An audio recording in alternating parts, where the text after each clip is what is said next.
मधुर मनोहर अतीव सुंदर ये सर्व विद्या की राजधानी राजधानी।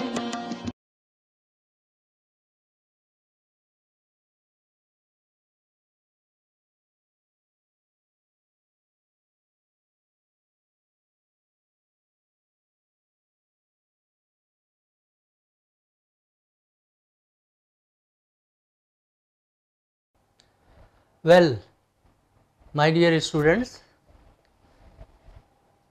now we are going to start a very important topic in this series of technology of metal forming lectures, extrusion, right. So, the extrusion is a metal forming process. The extrusion, most of you know that what do you mean by extrusion. You extrude something like day to day life applications. If you look at your houses, etc., there are many applications of extrusion. But however, when we come to the metal forming aspect, that we produce products of different shapes and size using extrusion process. So, we would be speaking in this lecture especially on extrusion, various aspects of extrusion, the types of extrusion, cold and hot extrusion, warm extrusion, and then what are the process control, the toolings, especially the dies,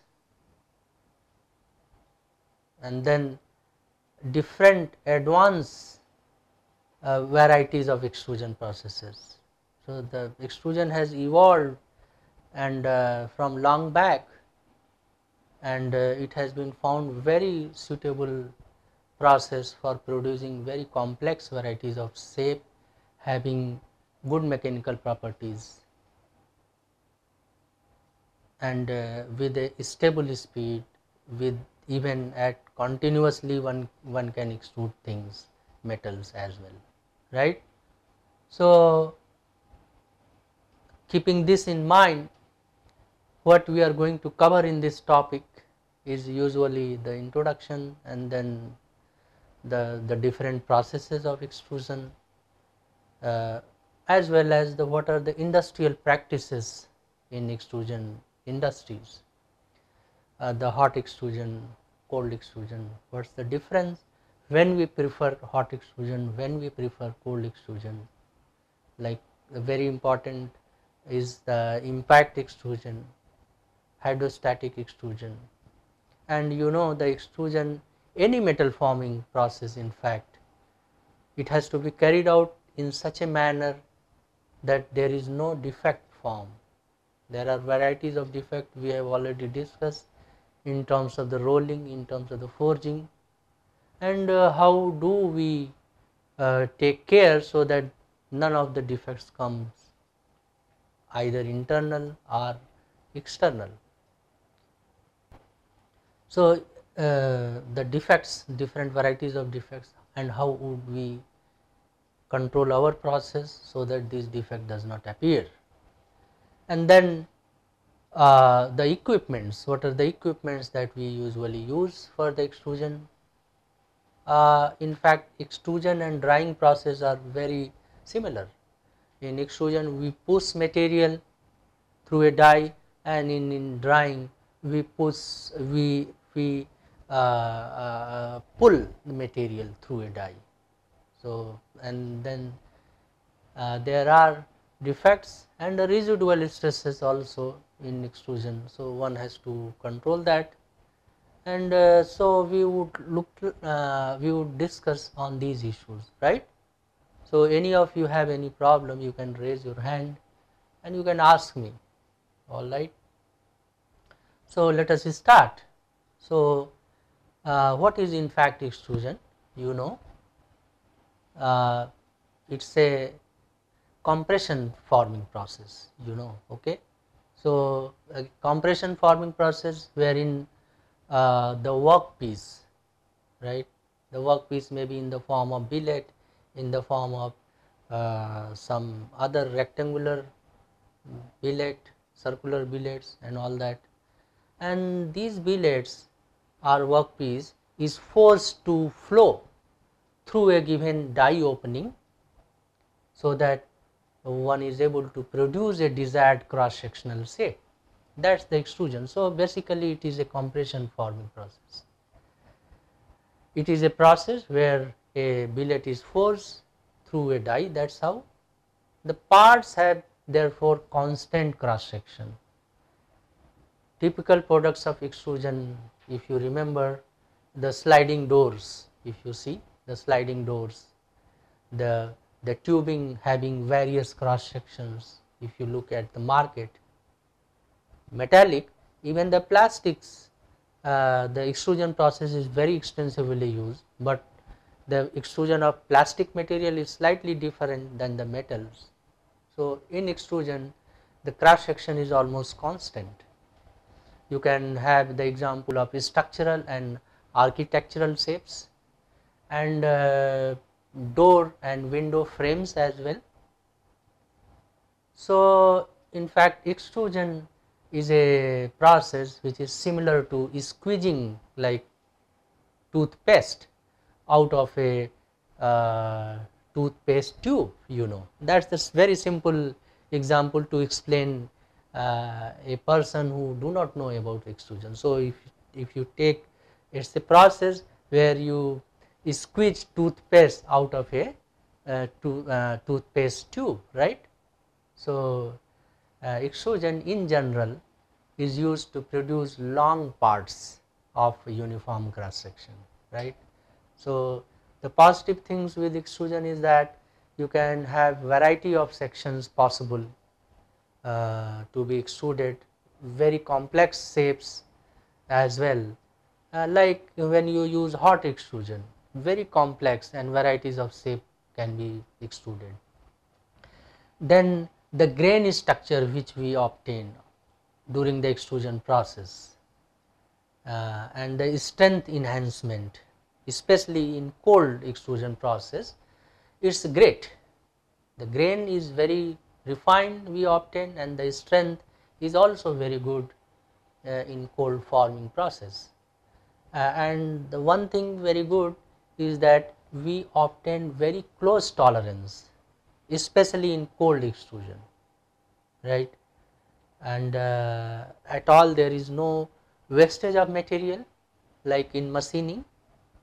The wastage in the form of the discard of the billet is not a wastage, because those discard portion which is 1/7 of the length of the billet is usually remelted and again casted to form a billet which is recycled. Okay. So, that is how it is said that this has no wastage of the material, alright. If you look at the difference between the cold extrusion and hot extrusion, we discussed earlier also the processes, what is the difference between cold and hot, what is the margin, the temperature one alloy can be extruded either cold or hot condition. So, in hot extrusion the prior heating of the billet to above its recrystallization temperature is very important. Then only you can load the heated billet, that is the prior heated billet in the extrusion press. So, that is the need, and once you preheat billet, that reduces the strength and the increases the ductility of the material in fact, and permitting more size reduction and more complex shape to be formed. That happens only in hot extrusion. Whereas in cold extrusion, which is generally used to produce discrete parts, small parts of having less deformation. The term the impact extrusion is used to indicate a very high speed of cold extrusion, right. A very special name given as the impact extrusion you will find. The material processes, most of the material possess some degree of strain hardening, right. So, we take advantage of the strain hardening in cold extrusion, and so we get a very good tolerances. Look at this figure, where the varieties of solid is especially the solid and hollow extrusions are shown here. You look at such a complex shape, and the size also you look at. These extrusion ranges the variety of the different extrusions which is available in market, and today day by day one can know that in Florida and all that, people are going 100% building construction through the extruded sections itself. They have different extrusion sections, and they keep on adding and build a blocks of buildings. So that's the advances in extrusion process. So again you look at this figure where you have very complex varieties of extruded sections, right. These sections could be of aluminum mostly, which is a very light alloy. It can be steel as well, like steel alloys. It can be brass, it can be bronze, and no doubt the aluminum, because it is very light and cheap, it is very popular material for extrusion. Okay. So there is another figure here which is much more complex. You see the fin, these fins are very popular with the computer processor for the as a cooling. You provide below the cooling fan these fins to discharge the heat faster. So that's another example, and you look at the size and the complexity. There are huge varieties of places where the aluminum extrusion. Now the doors, aluminum doors are very popular. You can see anywhere in the offices, right. Look this figure, a very complex extruded cross section for a heat sink. You look at, this is very popular. So it is a very complex cross section.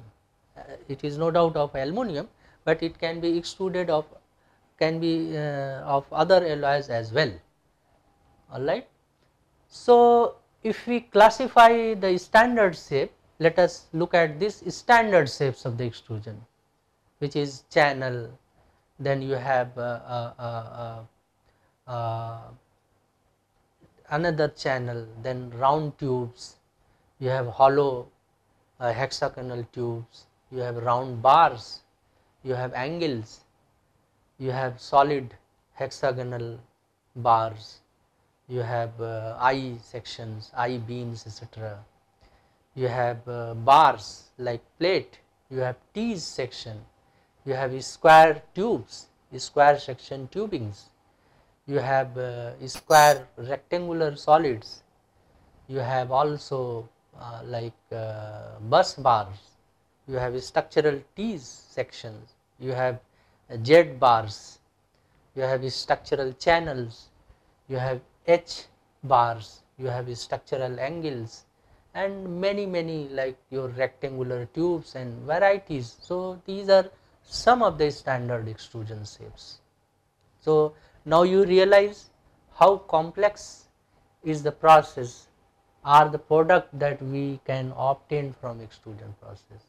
Look at this one, another class of application of the extrusion process, where this shows the example of products which is made by sectioning of extrusion. Say you have a long, and then you chop up of different length, and you get a gear. So it's a long extrusion, and then you chop up to get the size of a gear, like the first application, this application.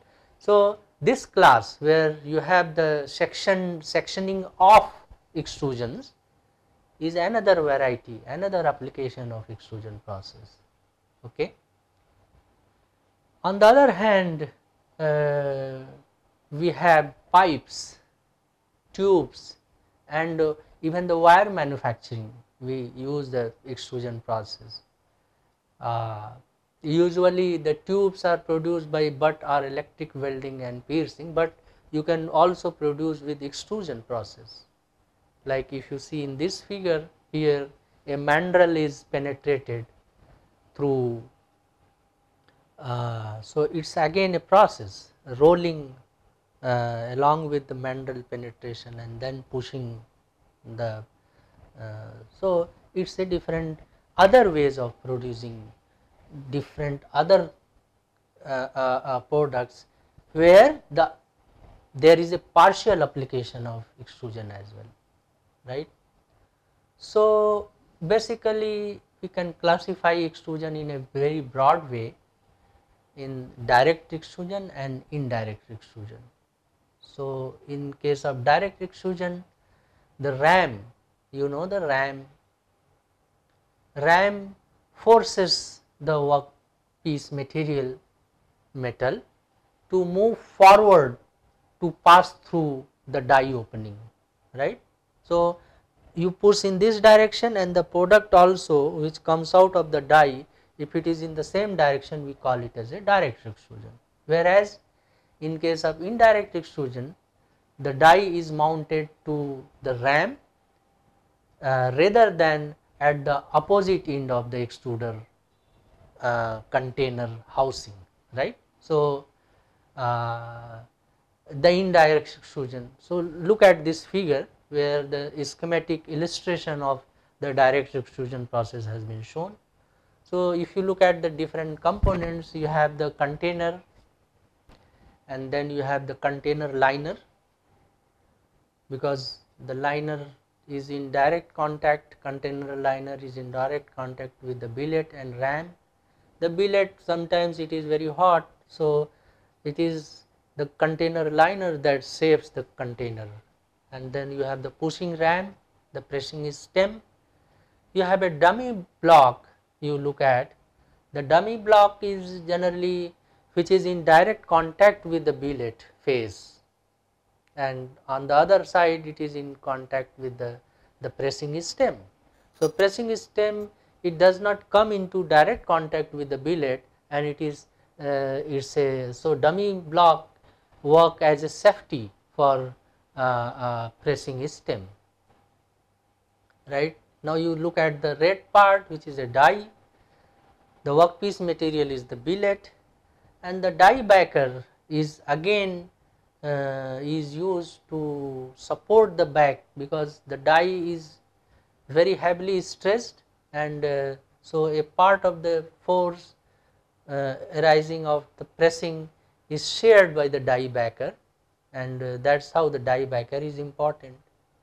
And you look at the extrusion which comes out. So you will see the direction of the pressing ram and the direction of the extrusion, it is in the same direction, and that is how this is called as a direct extrusion. Is this okay? So on the other hand, look at this figure which is the two-dimensional picturization of the previous one, where now you see the ram. V is the velocity with force F is required to the extrusion to start. Later we will see, or if you remember the first lecture where the upper bound, say any process to take place you require a minimum force and the energy so that the process starts, right. So if V is the velocity at which you want to push the workpiece billet in the container, and F is the force, so that is the situation. In case of backward extrusion, if you look at, say in case of tube, when you, this is the first case is your solid extrusion through single hole die, right. The other case, if you want to produce a solid section which has a hollow, so you require a kind of mandrel. So you see the figure, the bottom figure, you have a ram, and it has a supporting mandrel which is mounted near the die. Okay, the arrangement are kept in such a manner that the mandrel is attached to the die, and then there is a shearing of the material of the workpiece billet, and it passes through the opening, and at one place it weld, the material gets weld and you produce a hollow section. Okay, so whenever you want to have hollow sections to be produced, you need to have a mandrel. All right, so that's the difference. Look at this figure, the indirect extrusion, what are the different parts you look at. So you have the dummy block which is a backing disc, right? You have the billet there, you have containers similar to the forward, and you have now tool stem is slightly different than in the direct extrusion. All right, you have a die, the red part, and the container. So you have here the indirect extrusion.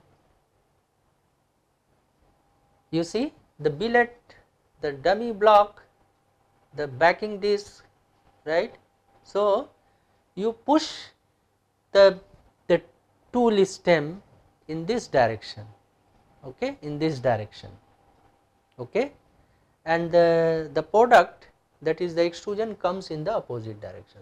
So here that is the process where the friction is supporting the process. In the direct extrusion, the friction between the container, it is opposing the process. So that's how you require lesser load in case of indirect extrusion. So indirect extrusion becomes very popular sometimes. As far as the energy consumption is concerned, the indirect extrusion for the same shape, it requires lesser energy. Okay, so this process is shown in 2D. So again you have a die and the extrusion comes in opposite direction to the Ray's motion. You require lower extrusion force as the work billet moves, is not moving relative to the container wall here, right. So that's how you see the final shape which comes out. You have varieties of sections that you produce in hollow and semi hollow shapes, like this case, right, it's a C section, it's a semi hollow shape, right. Others like round tubes, rectangular tubes, and the other side which is the channel type, it's a semi hollow tube. So you can produce all these shape by extrusion process using direct or indirect process. All right. A very important process, now it has become popular, we call it as a hydrostatic extrusion. See, in these processes what happens, the advantage is that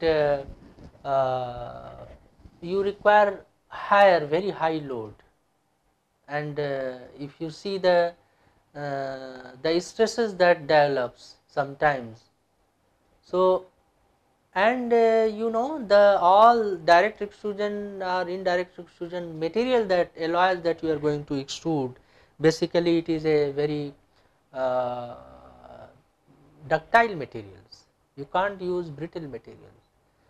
So the hydrostatic process is a process where you make use of fluid, pressurized fluid, and the billet is not directly in contact with the pressing stem, it is direct contact with the pressurized fluid, and this pressurized fluid is pushed by the pressing stem, as you see here.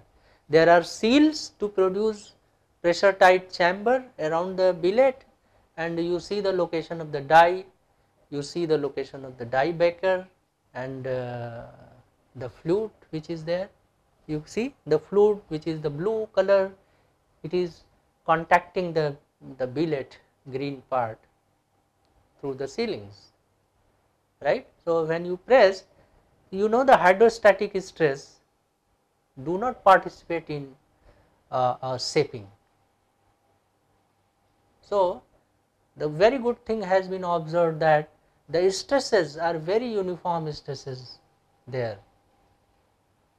and we get very uniform mechanical properties through the hydrostatic extrusion. And there are varieties of hydrostatic extrusion, we will discuss later in this lecture itself, where you can extrude even brittle materials. For an example, cast iron.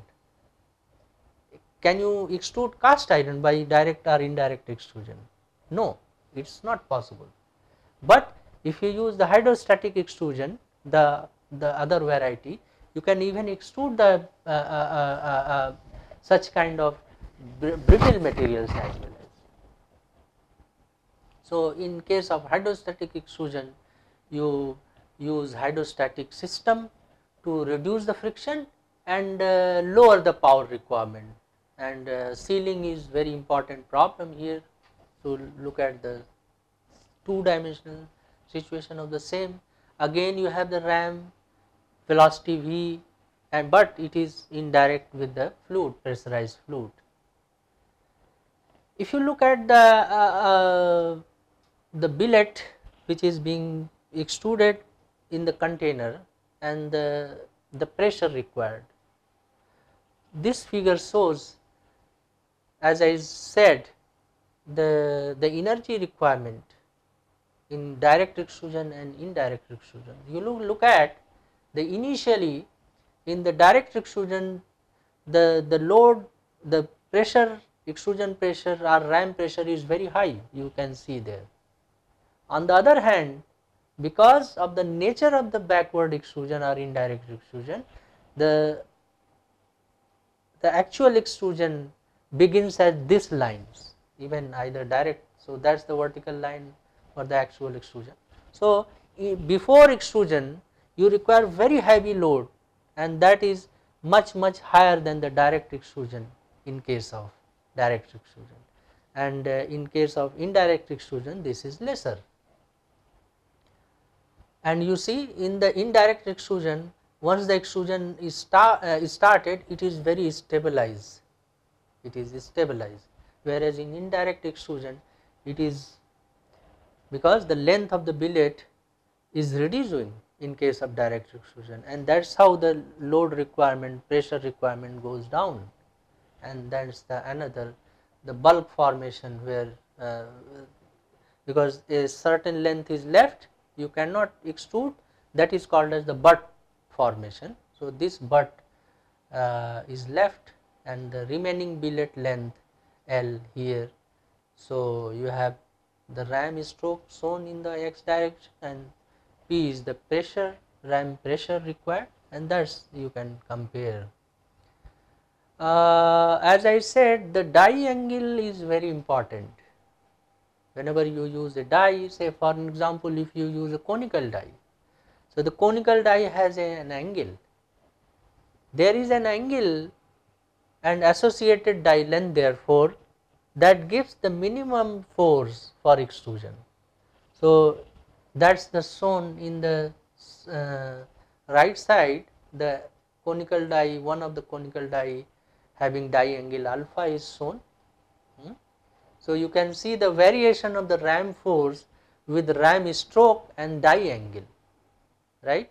So, you can see the minimum that at optimal die angle, and you have the higher friction at low alpha angle, and therefore, the higher reduction work at the high angle is there. Even if you take the lower angle apart from the optimal, then also you require high pressure, and even if it is more than the angle alpha, so that we call as the redundant work. So, higher redundant work is there when the angle is less than optimal angle or higher than optimal angle. Alright. This is another application where the lateral extrusion. So, in case of lateral extrusion, generally you see the punch and you have a plate, and there is a container. Lateral extrusion generally it is vertically done, and the die you can see the location, and there is a die holder and die backer and all that, and you push it through the vertically, and you, that's how we get a lateral, the extrusion comes out. Okay. There are certain advanced and recent applications of the extrusion as well. So in this category is very important is the continuous extrusion process. So far whatever we discuss, forward, backward,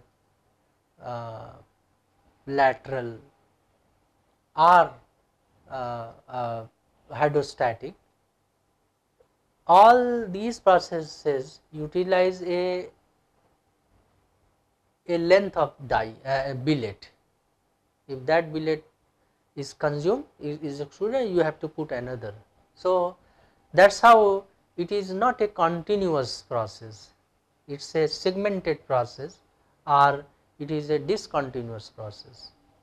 So to continue the process endlessly, we call it as an extrusion, continuous extrusion process, where you utilize grooved extrusion wheel. So look at this figure. This case shows the continuous extrusion process, and we have a grooved extrusion wheel at you see, then there is a feed stock, right, and there is a the groove seal segment sealing. You have then the blocking abutment.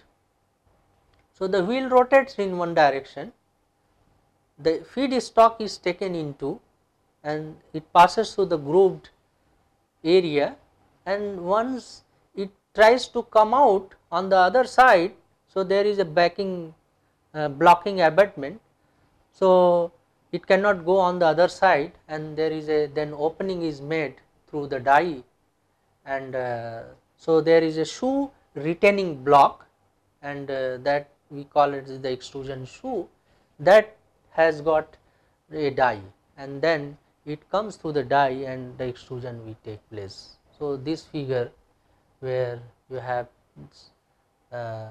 you look at the section X, this section has been shown on the right hand side. So you see at the section X you have shoe on one side, upper side, you have the segment, right, and you have the feed stock, the round feed stock, and there is a minimum operating clearance between the segment and the wheel, right, and once you push it, so this continuous extrusion process is a friction assisted. So this is also called as a friction assisted extrusion process. So where you make use of the friction to help the extrusion, and this extrusion, this friction comes out between the groove of the channel of the wheel, and you have the then pressure on the side, and then it is not allowed to go out of the blocking abutment, and then the only opening remains through the die and it comes out. So the another section has been shown there. You have the rotation of the wheel, you have the abutment, you have the product that comes out there, and you have the die you shown, and you have the expansion channel, and there is a gripping segment. So gripping is important. So once the gripping, and there is a idler wheel. So this continuous extrusion is very popular. The analysis part is also important.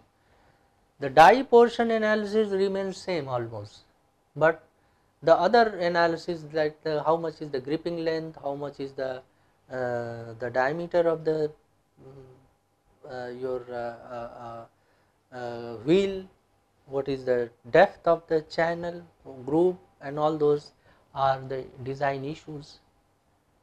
And we have designed it, we have developed the machine for this also, we fabricated as well, and it works well. So that's a process where you have only one wheel, all right, continuous extrusion. There is another process, we call it as a two extrusion wheel, right. So you look at this figure where that consists of two extrusion wheels revolving in the opposite direction, and work material is fed from both the sides simultaneously.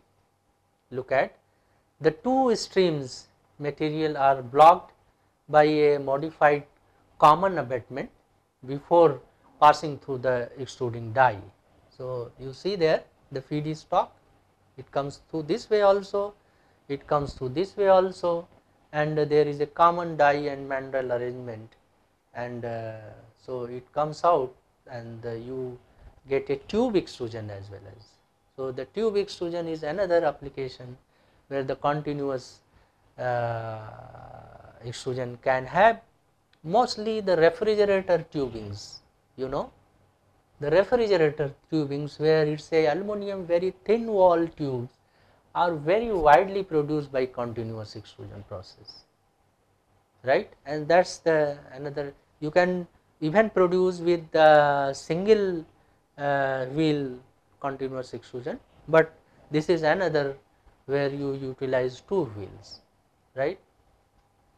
So this is another the same thing picture where the typical example of hollow extrusion, and you have the groove blocking piece, the so the combination of the wheel and mandrel results in extrusion of hollow sections in this case. Also the presence of the mandrel causes a drop build up, resulting in the temperature being reduced so that hot short material can be extruded by this process, continuous extrusion process. Continuous extrusion process is also known as conform process, and there is a company Conform Extrusion named as they supposed to develop this process, and how the name become Conform, so continuous extrusion process.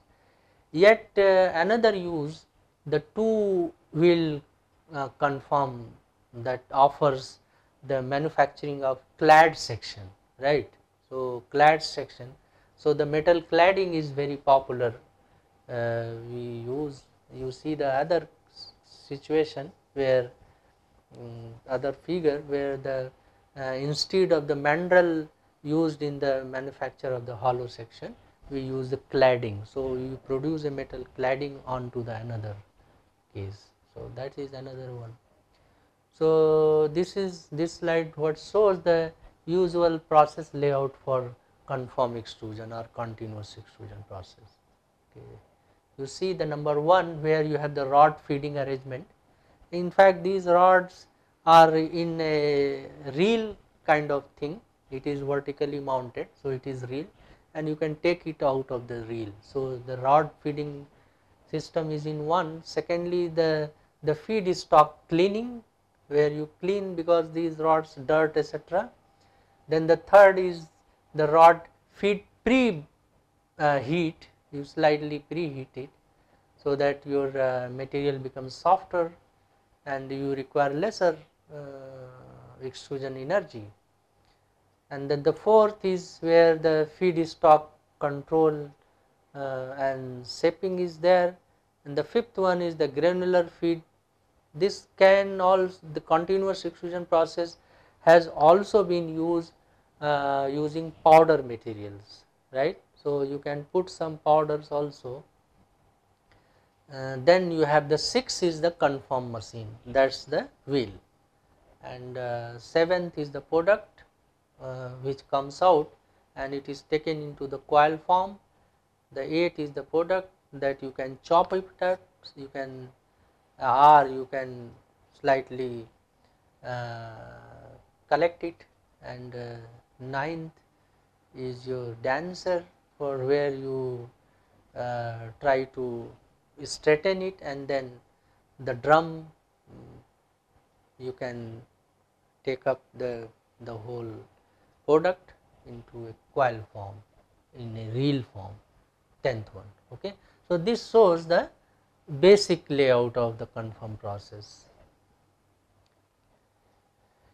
There is another very popular process, we call it as the Castex process, Castex, right. So, what happens in Castex process? We have a molten metal, we use molten metal in spite of the continuous extrusion process. This is also a continuous extrusion process, but in continuous extrusion process you have a wire, in fact, or rod in the reel form, but here we use the molten metal form. So, in a Tandis you have the metal, molten metal, and there is a stopper to allow to go into the channel, these molten metal, having the prevented heat loss system, and then it passes through the solidification shoe first, and then it comes through the extrusion shoe, like here. So, the molten metal gets directly. So, here the casting is taking place, and then again extrusion, similar to your continuous extrusion process. So, there is a abutment, you see, then here it comes out, then it gets extruded. So, tube, the die arrangement. So, you can also produce the hollow sections extrusion continuously. So, the only beauty is of that here you use direct molten metal for producing sections, alright. There is another very popular process, we call it is the Line-X process. Line-X process means linear extrusion, right. So, this is a principle of operation, that is a linear type continuous extrusion. So, continuous extrusion, there the previous we have used as the wheel form, but here we can use linearly. So, you see the feedstock, in this case the arrangement is shown here. You have the tip gripper block, the bottom gripper block and the upper gripper block, and then you have the feedstock, like, and the grip surface are there. So, we pass the feedstock between the two, the upper gripper block and lower gripper block, and then you have a die fork. So, you have die fork where the die is mounted, and once this pushes these the gripper blocks, then the extrusion in the form of wire it comes out. So, it is a linearly comes, right. So, that is another very beautiful process of extrusion. There is another process, we call it is the extrolling. As the name indicates, extrolling is a process where extrusion and rolling both comes. So, the extrolling process combines both rolling and extrusion with the high reductions possible in extremely small reductions per pass and finite length respectively. You can see the arrangement here. There is a two rollers that moves opposite, the stock comes out, it passes through, so it comes out the roll, and then there is arrangement where you have it passes through to produce the. So, you here you do not have any ram, pushing ram, alright.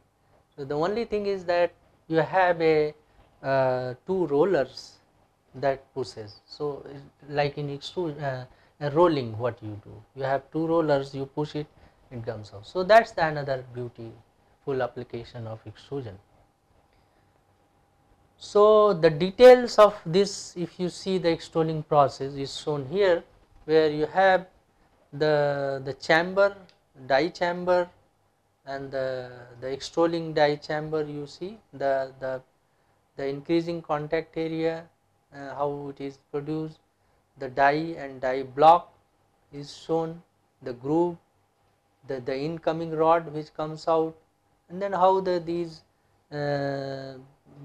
rollers takes into, it passes through near to the die block, enters into the die block, and the product comes out. Basically you produce a wire out of this, right. You can also produce thin sections as well.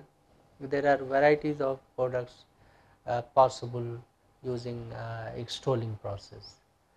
Usually warm, you can slightly, the intake rod is slightly heated, preheated, and so you reduce the load, and you reduce the flow stress of the material, and that's how the process takes place.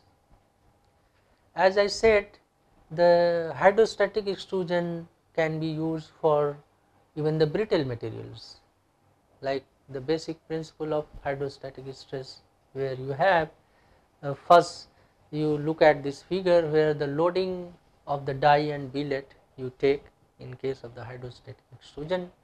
The secondly, there is a filling the container with pressurized fluid, as I said, and then the extrusion happens. Once the extrusion has taken place, then you saw and remove the die and discard part, and then how you take out the products. As far as the pressure is there, the pressure, extrusion pressure is it becomes, initially it is higher even in case of hydrostatic extrusion, and then once it stabilizes, then it is quite uniform. So the peak is the extrusion, and then it goes down once the extrusion starts, the lower pressure. There is another version of hydrostatic extrusion where we call as both side. We discussed so far only one side there is a hydrostatic pressure, that is where the billet is kept. Another variety may be where when the product comes out, on that side also there is a pressure, and that is how you create a damping arrangement. So this slide shows the damping arrangement for hydrostatic extrusion, where you see the damper cell is produced, and there is a seal on that side, and then the billet, and then the die. Okay. So this damper again smoothens the process. Okay. So on the other side, if you see the container, the mandrel, the pressurized fluid, this has been shown, and that is the damper cage which is shown here.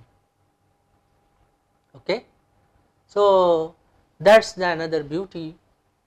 Another version that happens to be the hydrostatic extrusion called as fluid to fluid hydrostatic extrusion, as I said. So on the other side, when the product comes out, there also there is a back pressure chamber of the fluid.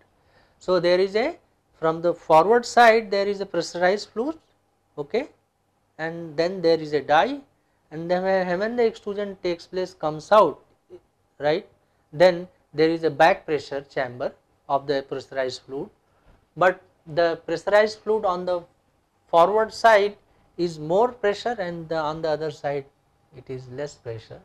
So that is another version of hydrostatic extrusion. On the other hand, the augmented extrusion, hydrostatic extrusion process is very popular. It is especially for extruding very brittle material. For an example, cast iron also can be extruded with this process, augmented extrusion, hydrostatic extrusion process. Okay. So you have a pressurized fluid, you have a top container, you have a ram with central bore pressure connections like shown here, then you have a bottom container, and again then you have the billet and pressurized fluid, and then the die, because when you extrude the brittle material, it requires very heavy pressure and it has to be stabilized. So the hydrostatic pressure it is stabilized in two chamber, the top container and the bottom containers. And so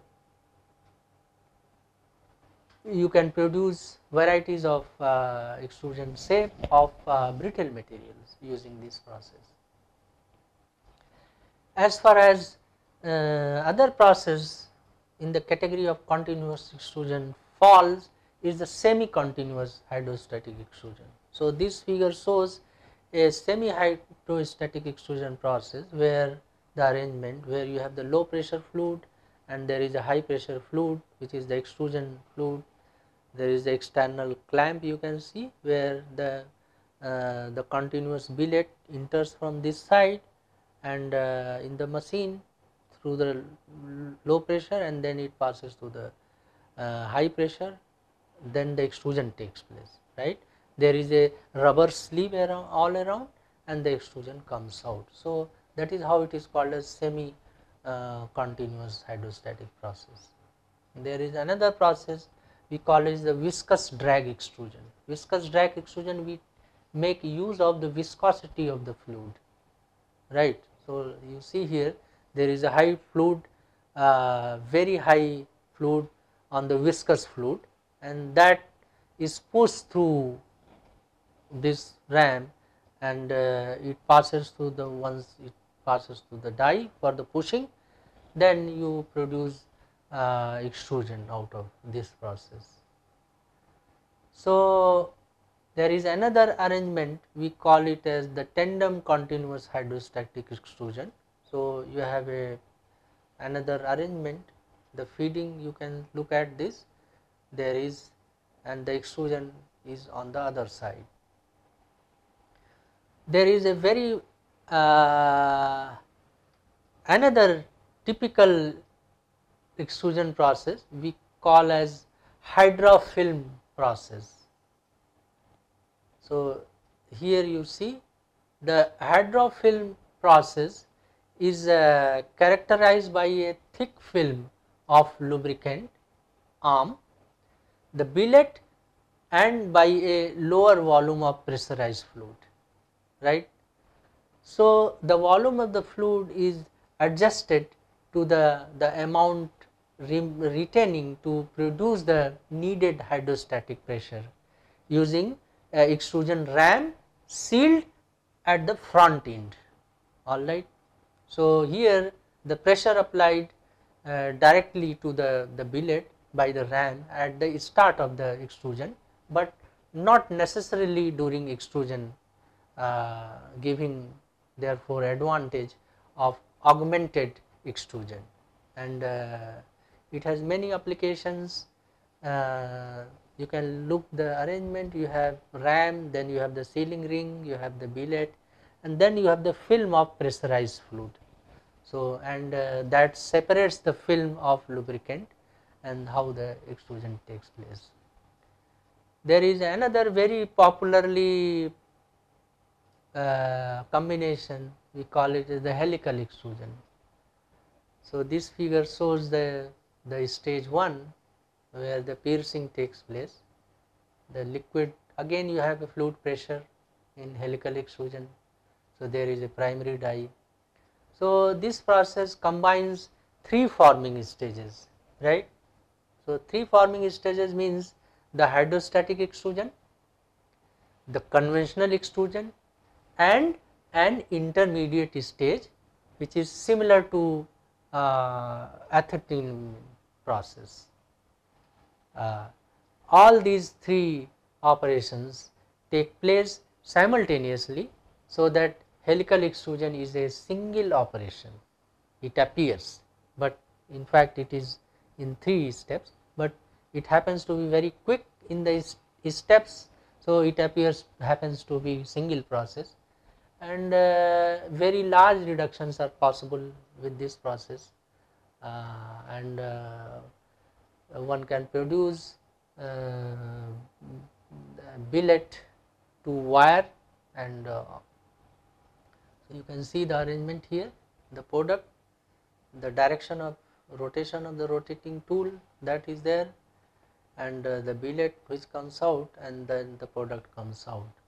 So that's the final die, the primary die, and so the more details you can refer some research papers on. I just thought to cover the different varieties of extrusion, and that's how I limit myself to be very brief here, and hopefully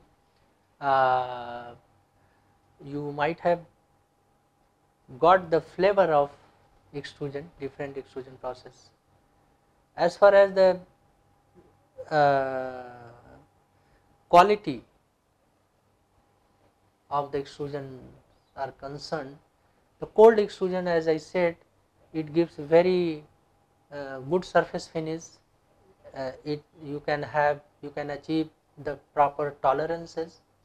On the other hand, hot extrusion gives the complex shape, very heavy reduction possible, which is not possible in cold extrusion, and the hydrostatic extrusion, the augmented extrusion that you can use for producing even brittle materials, right. So this is what the extrusion, varieties of extrusion. As far as the analysis is of the extrusion process, we will cover in the subsequent few lectures, and hopefully all these processes that we have covered, there are certain parameters, say the die length, die angle, even the die temperature. Usually the isothermal extrusion is carried out in such a manner that the temperature remains same. Extrusion, if the temperature is not same, we are bound to have the defects in extrusion, as when the extrusion comes, the central region of the material, it moves faster than the material which is in contact with your die or in contact with your container. So there is a difference of the speed. Okay. So to balance this speed, we use a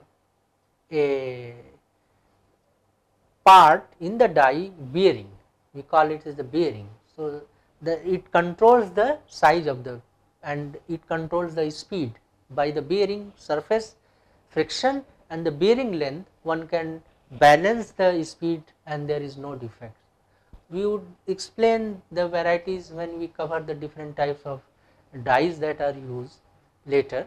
So hopefully you might have been clear about, and I will again ask you to give your feedback about this lecture, and I thank you once again, all of you. Thank you once again.